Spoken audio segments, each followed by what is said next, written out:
Balamusiza nnyo basebo ne banyaba abanda bano ku Dream TV. Musibye mutya basebo, musibye batya banyabo, mwe bali kubeerako, mwe bali kuwuliza enjiri y'amazima. Haleluya. Katugenda maaso n'ekigambo kyaffe eky'olwaliro. Amanya mpitibwa omusumba Lucy Mubiri okuva Glorious Church of Christ, esumbibwa Bishop Isaac Kituuka ne Maprosituuka. Kale katusabe taata nkwebaza olunaku lwaliro, kwebaza omwoyo omutukuvu okubanga oli mu kifo kino, kwebaza kubanga otwagala era otumanyi Mukama. Taata nzikakkana wansi w'omukono gwo omw'omutukuvu, otwala ekitiibwa, otwala obuyinza, ekigambo nga kibuulira Mukama leka kisumule obulamu bwaffe, ati tukirabemu omukisa mu linnya erya Yesu. Haleluya. Ab'emikwano tugenda mu maaso n'ekigambo kyaffe eky'olwaleero, nywerera mu Kristo. Haleluya. Nywerera mu Kristo kubanga gwe muzabbibu gwe twatemebwako. Twatemebwa ku muzabbibu Kristo. Yesu bwe lwazi oba kwetwekutte oba muye mwe tulina okunywerera mu linnya erya Mukama waffe Yesu tusobole okuwangula. Mukwano gwe tojja kuwangula nsinga oli mu bbanga, olina okunywerera mu ye, olina okutambulira mu Kristo. Ye muzabbibu Bayibuli bw'egamba, ffe tuli matabi, olina okwekwatira ddala ku ye olabe ng'owangula ensi, kubanga ne Yesu yagiregako n'agamba ensi si nnyangu. Bw'obeera mu Yesu tewalisobola kuwangula. Haleluya. Ekitutta ffe kuyuuga n'oyuuga mulokole, nywerera wamu, nywerera mu Katonda, tambulira mu Katonda. Embeera ne bwe ziba zifaanana zitya, nywerera mu Katonda kubanga ye yagamba ensi si nnyangu. Haleluya. Ate ogirezeeko n'ofaana n'ogiraba. Abalamu asooka eri mu nsi, abalolose mwebaze Mukama gwe atagenzeeko mu nsi. Ensi eyuza abantu abasinga okulemerwa, abantu abasinga be bavubuka abalokose ku mulembe guno nga tonnalegako ku nsi, naye ensi si nnyangu. Mukwano gwange lemera mu Kristo, owangulire wamu ne Kristo mu linnya lya Mukama waffe Yesu. Haleluya. Njagala ngambye nywerera mu muzabbibu ogw'amazima ye Kristo. Haleluya. Njagala tusomeko mu Yokaana 15 awe tugenda okusimbula, awe tugenda okunywerera mu Yokaana 15 n'olunya olusooka agambye atya. Agambye nti nze muzabbibu ogw'amazima ne kitange ye mulimi. Olwokubiri n'agamba nti mu ttabi, n'agamba buli ttabi eriri mu Yesu, buli ttabi eriri mu ye. Awantu kiga nti buli ttabi eriri mu nze, naye buli ttabi eriri mu ye eritabala bibala alirongoosa. Manya etabala bibala alijjawo, na buli eribala ebibala alirongoosa, lyeyongera okubala. Wakirabye atugambye ye muzabbibu, ye muzabbibu, ffe tuli matabi, tuli mu kuye, tuli mu ye oba tuli ku ye oba tuli mu ye. Omanyi omuti amatabi agagulikaako bwe gabeera ku muti gabala ebibala. Kati naffe bwe tubeera mu Yesu nga gwe muzabbibu tulina okubala ebibala. Ate ebibala ebyo tebikoma kwololoka, birina okweyongera, buli kaseera byonna byeyongera mu linnya erya Mukama waffe Yesu. Ate byeyongera olw'okuba binyweredde ku muti ogwo. Naffe tunywerere mu Kristo tulabe nga tweyongera mu linnya erya Mukama waffe Yesu. Mulokole ebintu bino tubizanyiramu. Obulokole tebujja kunyumira nga bujjako jjo waya, jjo zivaako leero ziddako, luli okola kino luli okola. Tulina kunywerera mu ye kubanga lyekkubo n'amazima n'obulamu. Lyekkubo mu Yesu, Yesu lyekkubo n'amazima n'obulamu. Mu Yesu bw'obeera mu ye mwofunira obulamu, mwotegeere amazima agali mu ye. Haleluya. Lyekkubo erituzaayo gye twava, kubanga Yesu ye kaadi etuzaayo. Kamaffe yebazibwe, Yesu ye kaadi egenda otuzaayo gye twava. Abantu tuzze ne tunuulira ebintu by'ensi eno ne bitumalamu, n'otasuubirayo tolina okuddayo gye wava. Haleluya. Eyo togenda kuddayo ng'owogose ku muzabbibu, eyo togenda kuddayo nga kaadi eyo tekuli mu ngalo. Abalungi tunywerere mu Katonda. Nga bwajja ku nsi ng'okaba ntera nnyo kibuulira abantu eyo nga mbuulira enjiri eyo, manyi mbuulira enjiri nyingi, ne mbuulizi wa njiri ne open door ne gundi nkyagibuulira eyo. ey'okulunguudo eyo nkyagibuulya bwangamba genda nga ngenda. Haleluya. Bwe twali tujja ku nsi twagira bwerere, webaze Mukama. Abalala bazadde bo tebaasiima na kuleeta, abalala abamu baasuulibwa busuulibwa n'okujja okasasula ne bakukuza ekyo, webaze Mukama wooli. Abalala ne taata we yasooka kwegaana okujja mu nsi, okwo tekuliiko buzibu, tekuliiko na kaadi. Haleluya. Tekuliiko kaadi. Tujja lwabuwa yatuwabuwa. Ojja lwa kisa kya Katonda n'ojja mu nsi. Webaze Mukama gwe bazaala nga bakwetegekedde. Nange kyebaliza Mukama baali banneetegekedde. Naye wali gwe bateetegekera. Oli n'agamba nze sizaala. N'omugamba ndi lubuto n'agamba nze sizaala. Okiwulira ekigambo ekyo, sizaala. Olumu n'agamba nze saagala kuzaala lubuto kandugyemu. Nga bagezaagezaako n'okugyamu naye Mukama n'akuyamba ng'ayagala obeere ku nsi. Naye okubeera ku nsi ate okuddayo waliwo obuzibu. Okuddayo kw'olina okufunira kaadi bagiyita Yesu. Mulokole gwe wakitegeera n'okibikkulirwa n'oyatula n'olokoka kaadi nyweze mu ngalo. Tekuvaamu, nywerera mu muzabbibu. Nywerera mu muzabbibu webaze Mukama wakibikkulirwa. Naye waliwo abatannakibikkulirwa ng'alaba ng'ensi eyiye. Nze ngenda kwali emulago ne mbuulira kuwadde magende mukyala mbuulizi wa njiri. Era yekkolo yange. Emulago ogenda n'obuulira abantu enjiri kaba ensambya wali awaninanidde. N'osanga omuntu nga mu ssaawa eyo yeetaaga Yesu. Naye ng'amazima takyasobola kwatula nti Yesu nga takyakisobola. Wakiri nga anyenya binyenya busige n'otegeera nno bambi abadde yeetaaga Yesu. Yeetaaga okwatula. Bayibuli egamba nti omuntu ayatula n'akamwa ke okwetwalira Kristo. Waliwo olunaku lw'olituuka ng'oyagala okwenenya ebigambo bino naye ng'ali mulokole wabizanyirangamu. Oli ttabi erikalidde ku muti. Omuti gubeerawo n'ettabi ne likala, amala ne gagenda ne gabala. Okiraba? Oli muzabbibu ogwakala. Okalidde ku muti. Golooza nti okyafuna amazzi gaamu tokyagafuna. Amafuta tokyagafuna okalidde okwo. Kamaffe ebazibwe.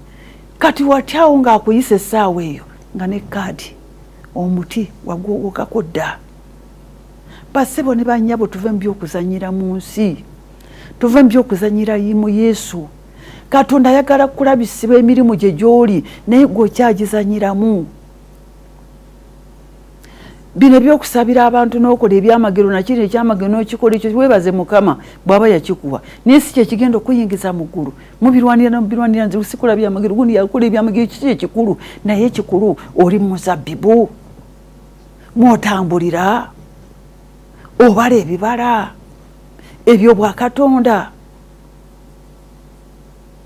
Ebitiibwa by'oku nsi byeyambulire ddala. Bw'oba asalawo byeyambula byeyambulire ddala tebigenda kuyamba. Si ye kaadi etuzaayo. Haleluya. Ne kaadi etuzaayo bagiyita Yesu. Gwe muzabbibu gwe twatemebwako. Gwe muzabbibu ogwo Yesu gwe muzabbibu tuli mu ye. Haleluya. N'agamba buli ttabi eriri mu nze eritabala ery'alijjawo. Bwe njogera okujjawo oyinza okulowooza nti nfudde bunedda. Oyinza okuba nga wooli naye nga tokyabala ye n'akuteeka wabbali. Omulala n'amuyisaawo n'abala ebibala. Gwe natandika kuba bannonzi era tebanjagala era bansembezaayo era nze bannange Musumba tanfaako era nze banne naye nga wakala n'agamba agira abeeraawo ye nga yakugjawo n'akuteekaawo omulala n'akuyitako. N'ayimba n'asinza abantu ne basumululwa. Asa ayaniriza abagenyi ng'aliko akabwenyumwenyu wagaanira mu bujja mu bukambwe n'akuteeka awo wabbali. Nze ndi asa naye nga yakugjawo. Haleluya. Ne bamusumba nga naye yakugjawo n'akutereka awo. N'agakanjira mulekaalekawo olw'endiga ate nazikola ntya. Mulimu ebintu Katonda byakulekako olw'endiga ezo zireme okubulwebwera kugiziraga okubula. Naye nga yakutereka. Haleluya. Alijjawo n'aliteeka wali. Kamaffe yeebazibwe. N'agaana buli ebibala alirongoosa lyeyongera okubala. Ebibala alirongoosa lyeyongera okubala ebibala. Buli weyongera okubala mu Kristo, buli weyongera okunywera mu Yesu, buli weyongera okukola okwagala kwe, mukwano gwange emikisa gyeyongera, amafuta geeyongera, buli kintu kyeyongera eri obulamu bwo. Ate n'abalala bakiraba. Gundi Mukama ambulesinze, gundi Mukama ambulesinze. Ne banne Katonda asosola, Katonda asosola mu bantu. Era asosola ne musumba asosola nedda. Yajja wano okuweereza. Gundi ono bw'asinza, n'asinza, awulira okubeerawo kwa Mukama, kyava agamba munne, Aneti sooka ojja osinze wano ennyumba 2. Nga gw'ogamba gw'ayagala. Naye nga gw'olina kyewawugokamu. Nga ne bw'onsinza tokyasinza nga luli. Naye ng'omugamba oli gw'ayagala.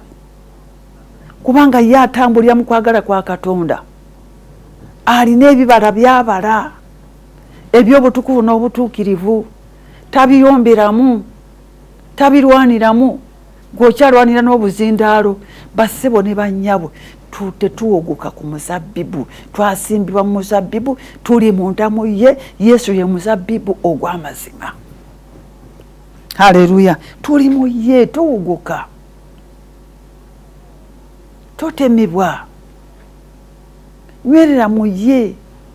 Ebizibu byo tebigenda kuggwawo mwana gwandaba, musajja gwandaba, mukyala gwandaba. Ebizibu tebigenda kuggwawo ku nsi. Yesu atugamba mugume empangudde ensi si nnyangu. Naye tekitegeeza nti ebizibu wejja kuwaya. Ekizibu kize sente teziriwo nti wejje kuwaya. Ekizibu kize mwatabuse n'omwami si kwejja kuwaya. Ebyaka Katonda tebamukola bwe batyo. Si yakusobeza. Olumu ayagala omwami yakunyiigidde obale ekibala ekyokwagala, ekyokusonyiwa, ekyogumiikiriza. Oweyongere okubala, n'amafuta geyongere, omukisa gweyongere, emirembe gyeyongere, essanyu weyongere okulifuna. Haleluya. Mulokole onfuna. Buli lwonywerera mu Yesu n'okwala okwagala kwe, buli kintu kyeyongera eri obulamu bwo. Abadde taliiko okuganja bataliiko okwagala. Kamaffe yeebazibwe. Olwokusatu n'agamba, mmwe kaakano mumaze okuba abalongoofu olw'ebigambo bye mbagambye. Gwakikiriza n'okitambuliramu ng'oli munda mu ye, tokyukakyuka, embeera zizze, gw'osigala mu Yesu, wadde waliwo bikusomooza, onywerera mu Kristo, mu linnya erya Mukama waffe Yesu. Yesu abalabe weebali, naye nze ndi mu Yesu, nze mwenemedde, bwe muzabbibu gwe natemebwako, nze ndi mutukuvu, kubanga ali mu nze mutukuvu. Mukwano gwange agambye, byebabala byeyongera eri obulamu bwo. Buli kintu kijja kweyongera, emikisa gijja kweyongera. Gwoze bandoga neiba wange era neiba musuma nkubulire neiba ndi bubi, musuma nkubulire neiba talina maanyi, talina maanyi eri obulamu bwo gwo omuntu eyalemera munda mu Kristo. Gwalemedde mu muzabbibu, toyina omulabe takyakusobola. Ffe tetulogebwa mu linnya erya Mukama waffe Yesu. Ne bwe kiba kizze naye ng'oli mu Kristo, Katonda akulwanira. Akuyita mwenye ya liiso lye. Naga nti amukwatako akwata ku mwenye ya liiso lwaki? Oli muzabbibu mwolemedde, obala ebibala ebyokwagala, obala ebibala ebyokusonyiwa, obala ebibala ebyokugumiikiriza. Tewali mulaba asobola kuwangula. Singa twavaawo dda, abalogo tebagenda kuggwaawo. Ffe tukuze tuwulira balogo. Tuvudde buto tuwulira balogo. Tukuze tutuna n'abaana batuzadde nabo bakuze, nabo abalogo weebali, abo tebagenda kuvaawo. Sitaani ye yasuulibwa olwedde, yasuulibwa takyavaawo. Naye twebaza Mukama ffe abakkiriza ne tulemera mu ye, yatuwangulira ku musaalaba. Omusaalaba ogwo Yesu yeewaayo ku lulwo, yabonyaabonyezebwa ku lulwo, byonna ebyamutuukako ku lulwo, n'ayiwa omusaayi gwe ku lulwo gw'oleme okulogebwa, oleme okutonyugizibwa emizimu. ginoonya musaayi omusaayi yaguyiwa gwate okyanoonya musaayi gwayo omusaayi gwa Yesu gulina amaanyi omusaayi gwa Yesu gwe gusumulula omusaayi gwa Yesu muliro awabeera omusaayi gwa Yesu tayinjirawo gwokyawuza amalogo era amalogo bandi omulogo yakulema okusonyiwa omulogo yakulema okwagala omulogo yakulema okumusabira obulungi bayibuli egamusabira abalabe bammwe mubasabirenga bulungi kamafe ebazibwe n'ekyo kyakulema gwe oli ku bigambo omuzabbibu wagwokakodde oli ku bibyo ettabi litabala likala kamafe ebazibwe bw'oba oli mukalu nga n'amafuta tegakuliiko agobwa Katonda omwoyo wa Katonda tali mugwe era omulaga ajja kuloga wakala oba ogolabogoze enda kenda obusungu bonna bukambo buli kugwe goba emizimu tegijja kuvaawo gigobebwa oyo aliko amafuta ali mu muzabbibu eyalemera mu Yesu ayo taleekaanana nnyo kubanga emizimu bwe gyalaba Yesu ku musajja oli eyali mu ntaana eyasulanga mu ntaana ng'asuza amwali ng'amayinja gamusalasala nga mugwa ddalu ensi yamulema dda emizimu gye gyasooka okulengera Yesu kubanga lwaki Yesu yali mwana wa Katonda nga mutukuvu ne gimugamba Yesu ffe tukumanyi omuntu alina Yesu ng'ali mu ye emizimu gimutya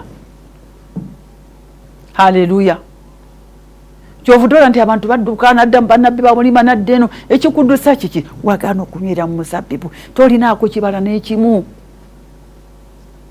gwe tosonyiwa gwogeya gwowa ebigambo oliawo olwotyo kino okiraba ogeogeya okumanya abantu bageya ne mu kyaki mageyiramu omusumba ali abuulira oli kusuna munno tuganya okutegeera Kristo tuganya okuba lebalebyo bwa Katonda tuganya okussaamu Yesu Kristo ekitiibwa kye oli mu kyaki bw'okuba ku ssimu bw'ogiwuliriza neri musumba abuulira ekigambo anti omwami yaŋŋambye anti waliwo yakoze appointment anti waliwo ebintu ebimu biteetaagisa bassebo ne bannyabo nga ne kano alimusaamu ekitiibwa byonna babuulira biyita ku mutwe oza wano tewali mafuta tewali mafuta tewali mafuta tewali mafuta nga bikuyita ku mutwe bigenda obaba wabuulira ekigambo ekyandikutteko tolinaamu nasira likiyingizaamu oli ku ssimu olowooza mulabe gundi anduga n'omulabe yakulema okusonyiwa ebyo bintu bisinza okulemesamu singa buli gwe tukyava mu mizimu egyo amazima nagategeera bayibuli tugamba omanya amazima gafuula ow'eddembe kasa Yesu agamba n'abeeranga mumwe n'abeera mu nze tewali musimu kusobola kunsemberera bw'oba okitegedde n'okibikkulirwa kkiriza Yesu abeerere ddala mugwe kola okwagala kwa Katonda okuvuma si kyekikulu era yankyokoza era yansookereza oyo omukazi nze mumanyi oba omumanyi mumanye naye kisinga kumanya Kristo haleluya olwokuna n'agamba tuli mu 15 Yokaana wendi leero n'agamba nti mubeerenga munze nange naabeera mu mmwe gwe kikujja mu Yesu n'oguka nodde eri kiki yagambye beera mu ye bw'abeera mu ye tewali kigenda kuwangula bw'abeera mu ye teri muzimu kugenda kuwangula bwadde obulyanga ebikusomoze bisiikirize ye sitaani buli kaseera aliko okukulegaalegako naye gweremera mu ye balibale byobwa Katonda aweetaaga okusirikasirika aweetaaga okusabasaba aweetaaga okusonyiwasonyiwa aweetaaga ogumiikiriza tekisoose ku ye nayo yennyini Yesu naye yasoomoozebwa haleluya ali mu ddungu neera sitaani yamulumbayo amaliza bw'ati ennaku za40 ng'amuli awo kale oba oli mwana wa Katonda kuloba oti golooza we yakemera Katonda naye ate gwe ye buli kaseera kyayagala kulaba nti awangula omutima gwe naye naawe fuba okulaba kubanga Yesu yawangula omutima gwe oli mu Yesu gunywereze mu Yesu yaba ayogerera mu gwe endowooza zonna ziri mu Yesu ogumikiriza kukonna ebyo bikusomoza mukwano gwange nkubulira abiraba bw'obeera mu ye abiraba naye webaze mukama bw'oba oli mu ye ogumira ku ye n'ogamba kikulaba nnaku musajja yayogera n'aga kulaba nnaku ku lumanjala Pawulo kubonyaabonyezebwa Barumi 8 3:6 kubonyaabonyezebwa kuvuma ani alizija ku bulumi bwa Kristo ani alibunzijako nange Lusi ngamba ani anzija ku kwagala Kristo eyanzija yeri masabo kuvumibwa n'olabira ne giwava abalokole twerabira gye tuvudde nesigenda kwerabira gye nava. Haleluya. Tewerabira abala tuze ndi kunyongeza ya Mukama singa teyali Yesu amazima singa siriwo 88 nali mpedde mwaka gwa 88 mwalange yali ali mu P5 yalina emyaka 9 nekatebereza 88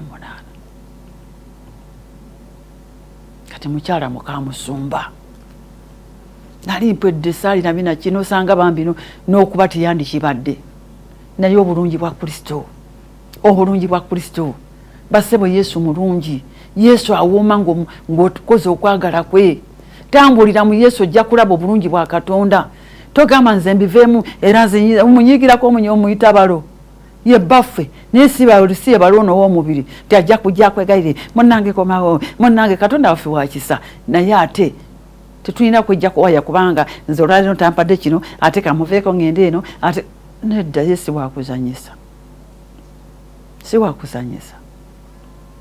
bwaba yakuyamba n'akulokolayo n'akugjayo egyo wali ozaayidde n'akusembeza nywerera mu Yesu agaye muyinza w'ebintu byonna waliwo ekiyinza omulema kati yali amponya okufa kuli ate kati waliwo ekiyinza okunema Yesu okufa weekuli nze kati sikyakutya kubanga manyi nti nina kaadi olabanga kaadi ekuli mu ngalo kyo kiri kyateeka naye watya ng'ogendedde awo nga tuli mu Yesu watya ng'atoleze ku bulungi bwe ng'obulezeeko naye ate n'obizanyiramu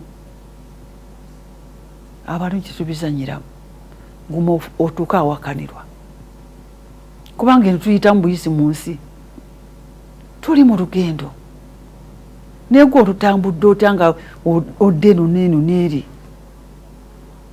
guma owangule mu nsi olanga owangudde mu nsi owangulidde mu mukisa obulamu bwo obutaggwawo obutuukirizibwa eri obulamu bwo ku nsinga owangudde ne muggulu ng'owangudde abaana bo ng'obalekeddewo akayumba abaana bo ng'obalina kyobategekeddewo nga bagano yali mwana wa mulukuli kino kiyaleka naye nga tolina nakyolese omukisa ogizanyiramu temuzanyira mu mukisa Katonda ayagala okuwa ebingi naye waliwo ekiziyiza ekikuziyiza kikuzanyira ku mutwe ate sitaani nze kankubuli waba talina kyakulengeddemu takulegako takusumbuwa naye buli wakusumbuwa mwanya nti waliwo kyogenda okuyinjiramu atujja mu kitiibwa atuzeka mu kitiibwa awo akuyugumiza weina okulemerako n'olemera mu mukisa gwo n'olemera mu kwagala kwa Katonda. Haleluya. Demera mu kwagala kwa Katonda. Katonda ali wamu naawe. Demera mu ye ogenda kuwangula mu linnya lya Mukama waffe Yesu. Tewojjaako waya nno nja kukoma ku eno gundi kubanga ebyandikibwa nina naye ate kino kikyaliyo. Haleluya. N'agamba olwokuna timubeere mu nze nange naabeeranga mu mmwe ng'ettabi bwe litayinza kubala bibala lyokka bwe litabeera mu muzabbibu bwe kityo nammwe temuyinza bwe mutabeera mu Yesu. Bwe mutabeera mu Yesu mukwano gwe tolina kyojja kubala era obalaba ab'ensi kubanga lwaki bwe tubeera mu Yesu yasobola okutuwanirira yasobola okutunywereza mu mwoyo oli gwe yatuwa tindibaweza omwoyo omutukuvu abeere mu mmwe yatulungamya awo yakulungamya nti Luusi kola kino Luusi tambulira wano yatunyweza yatuwa amaanyi yatuwa ekisa ekyo ekyokutambulira mu butukuvu ne mu butuukirivu yatuwa ekisa ekyo ekyokubala ebibala age mutabeera muze mwese temwina kye muyinza kubala mbusubu tosobola era abensi obalaba omubaka enkuba bbiri naye n'akuba olwogera bw'ati n'awemula kubanga wansi Yesu tali mu ye naye gwe wategeera Yesu tambulira mu ye bala ebibala kola okwagala kwa Katonda asobole okugulumiza oli muweereza ana amafuta njagala ng'aga gundi tayumba gundi tavuma gundi yasonyiwa gwe tonnaba kusonyiwa obawulirayo ku lusozi Mukama ompa amafuta ng'aga gundi tajja gakuwa kubanga amafuta olwedde ogalina gakulemye okunyweza Yesu wabeera mu nze amafuta ngalina kubanga ge mafuta agali mu nze naye okuba sikoze kyakwagala kwe tojja galaba. Haleluya. Yesu yali mu gwe ge mafuta tojja galaba gaveeyo gakwe naye buli lwobala ebibala nga yayongera ng'agongeza ng'ayongera ekisa kya Katonda kikulukuta mu gwe nga ebibala bitandika okulabisibwa eby'omubiri n'eby'omwoyo ate eby'omwoyo kasa birabisibwa nga n'eby'omubiri birabisibwa ebikwatikako ebitakwatikako ojja kulaba ebintu byeyongera. Tunywerere mu Kristo ab'emikwano kubanga agambye yeye muzabbibu ffe tuli matabi naga bwe tutabeera mu ye tewali kye tuyinza kukola tekiriiwo.